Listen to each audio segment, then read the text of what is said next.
Xin chào anh em nhé, mình là Vượng Phát. Số điện thoại liên hệ của mình 0828 846 986. Anh em nào mua hàng thì liên hệ vào Zalo này cho mình, nhắn tin Zalo mình, lúc nào mình sẽ trả lời nhá. Mình là Vượng Phát. Anh em mua hàng liên hệ 0828 846 986. Anh em nhắn tin vào Zalo cho mình nhá. Hôm nay mình sẽ giới thiệu cho anh em cây dòng Glock. Anh em nhìn như này, anh em đoán được là cây này là Glock bao nhiêu không? Có nhiều anh em rất thích cây Glock này thì anh em chỉ cần nhìn qua cái là anh em biết đây là cây Glock bao nhiêu. Glock thì có rất nhiều loại, quá là nhiều. Đây là cây Glock 19 nha anh em, rất đẹp, rất to luôn. Cây này phải nói là phù hợp cho những anh em nào tay to, bởi vì mình tay bé, thật ra nó to hơn bàn tay mình. Nhưng mà được cái nhá, anh em nhìn nó to như này thôi nhưng mà nó không hề nặng một tí nào nha anh em. Anh em biết tại sao cây này nó to nhưng mà nó không nặng không? Lý do là bởi vì thân trên này và nòng của cây này là làm từ kim loại, nhưng từ phần dưới thân này xuống trở đi, xuống đến đây, từ đây đến đây là làm bằng nhựa nha anh em. Đó, nhưng mà anh em đừng có tưởng nhựa là nó không chắc chắn, nó đều nhá, thực sự là không phải đâu. Nhựa nằm ở trên cây Glock này ấy, là loại nhựa xịn nhất rồi anh em ạ. Anh em phải cầm vào thực tế thì anh em mới biết được là cái độ xịn của cái nhựa này nó như thế nào.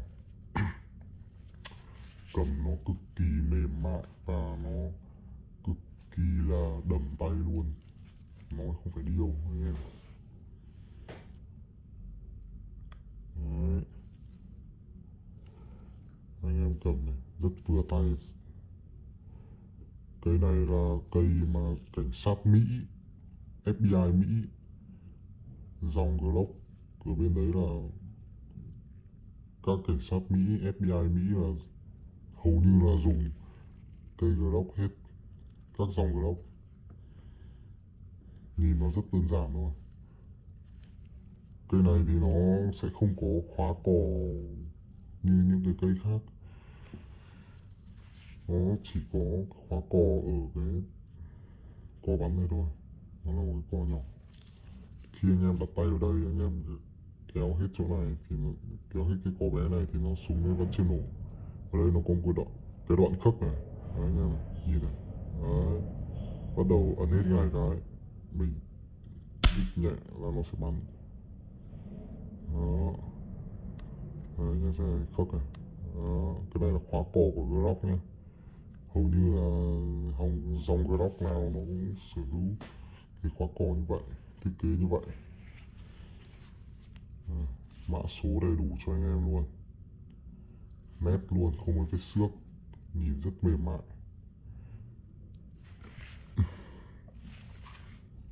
Này, Glock này, 19 này, Australia này. Đấy, anh em phải cầm trực tiếp thì mới biết được con này là nó nhẹ như nào.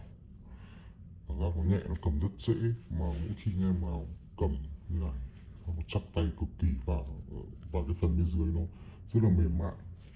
Nó không như những cái cây như này anh em ạ.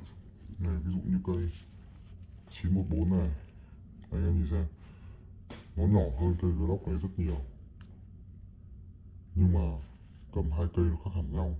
Cây này nó nặng hơn rất nhiều luôn. Bởi vì tại sao nó nặng hơn là tất cả phần trên và phần dưới này đến chỗ này là đều làm bằng kim loại hết, chỉ có mỗi cái ốp tay này là nó làm bằng nhựa thôi anh em ạ. Thế nên là cái độ nặng của súng nó rất là cao. Như cây Glock này thì phần dưới nó làm bằng nhựa, thế nên là anh em cầm nó rất nhẹ, cảm giác là nó cầm nó cực kỳ nhẹ và nó dễ bắn, dễ ngắm mục tiêu. Lên đạn anh em xem. Đấy, anh em xem, anh em mua hàng về anh em cứ kiểm tra cái nòng này xem nó có vết gì hay là vết xước gì không, thì là nó đã được bắn. Nhưng đây không có gì cả. Anh em về anh em mua hàng về anh em phải bật flash, anh em soi kỹ vào đây thì anh em mới biết được. Đấy.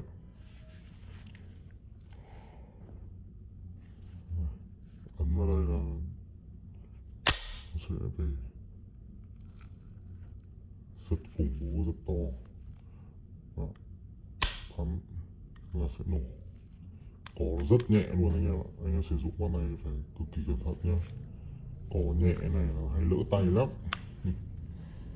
Băng đạn của cây này thì nó, xin lỗi anh em, cái độ bật nó hơi cao, hơi mạnh. Đấy.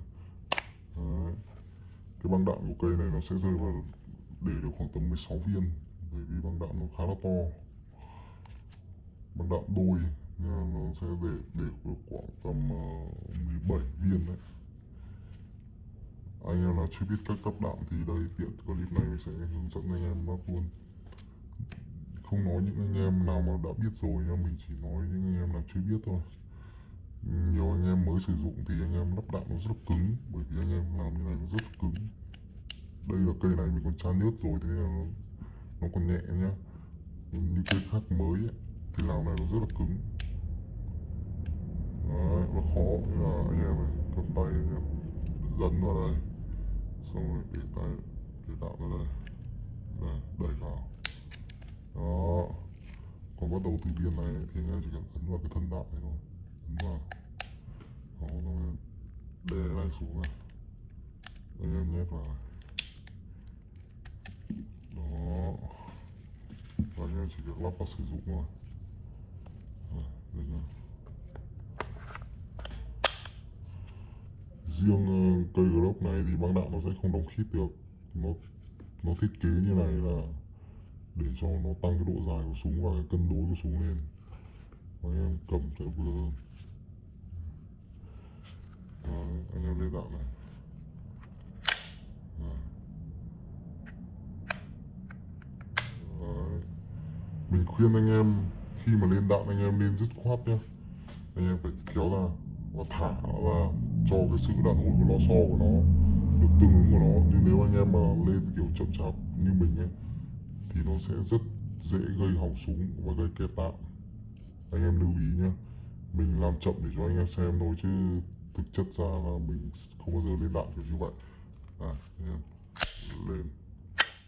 Đấy, thấy chưa? Do như thế là thế nên là đạn nó đã bị mắc lại và rất dễ bị hỏng súng. Đấy. Đây. Số anh em. Mình làm lại cho anh em xem.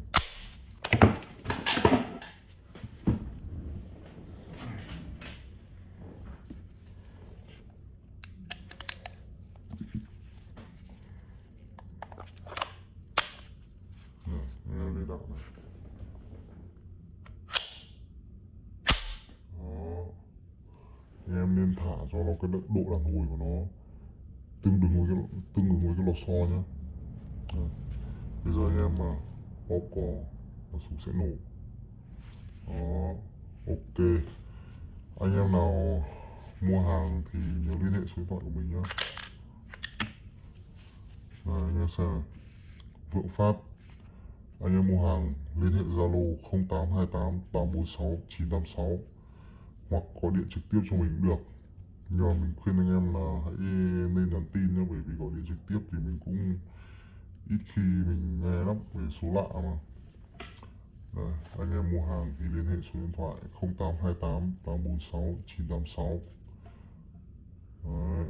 Khi mua thì mình sẽ tặng cho anh em 3 viên cao su, 3 viên đạn cao su, và tặng thêm cho anh em 5 viên đạn mã tử để về anh em nổ chơi. Anh em thử xem là đạn mã tử nó có ok không. Anh em nào thích thì liên hệ mình lúc nào cũng có nhá. Hộp hay là mua lẻ mình bán hết. Ok anh em. Đây, siêu phẩm.